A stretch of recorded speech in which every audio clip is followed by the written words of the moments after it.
So today we will be emerging into the world of ballet. So I'm sure we all know what ballet is. It is one of the most graceful dances. And let's first talk about the origin. It first started off during the Renaissance period and the royal courts of Italy. It was like a symbol of nobility and wealth. And the word ballet came from the word balletto in Italian, and it means a little dance.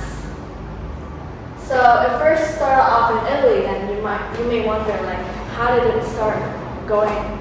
Like, how did it spread across the world? Well, Catherine de Medici is a huge fan of ballet, and you may know her as the wife of King Henry II. And there are actually four main styles of ballet: romantic ballet, classical ballet, neoclassical ballet, and contemporary ballet. So back in the olden days, they usually do classical ballet, but nowadays it's quite popular to see contemporary ballet. So let's learn the basics. In classical ballet, there are 5 basic positions of the feet, and it was codified by Pierre Bouchard. He was the mentor of King Louis XIV, and he was also the founder of the Royal Academy of Dance. So for the first position, you basically put your feet into like a V shape or a parallel line, if you could reach further. And for the second position, you basically just leave a gap between your feet, but it's quite similar to the first.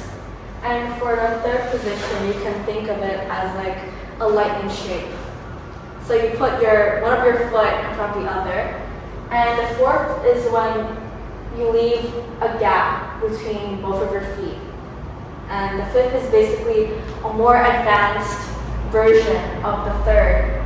And it's usually more used when you're in like a higher level. And the historical evolution of costumes.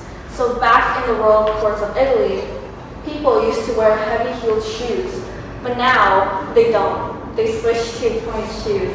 The reason why is because it's very uncomfortable and it makes you lose your balance easily. And since in ballet, you usually do pirouettes, like you spin a lot. So having pointe shoes would make it less of a hassle. And back then, people wore restrictive court dresses that were like made with metal. So it was very heavy, and it was just annoying. Like imagine wearing a heavy metal suit just to dance. And now we switched to lighter tutus since it's prettier and more convenient.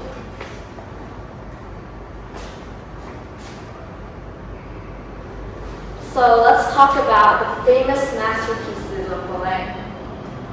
So I'm pretty sure you've all heard of Swan Lake.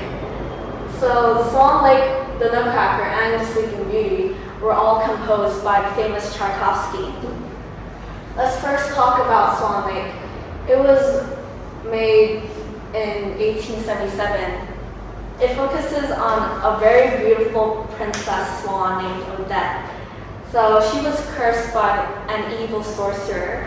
That's why during the day she is like a swan, but she transforms into a beautiful princess in midnight.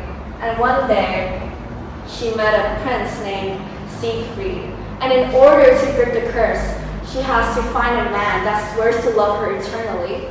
But sadly, he broke the promise. So at the very end, she died because of sadness. And second, the Nutcracker. It focuses on a girl named Clara. She receives a wooden Nutcracker doll on Christmas Eve.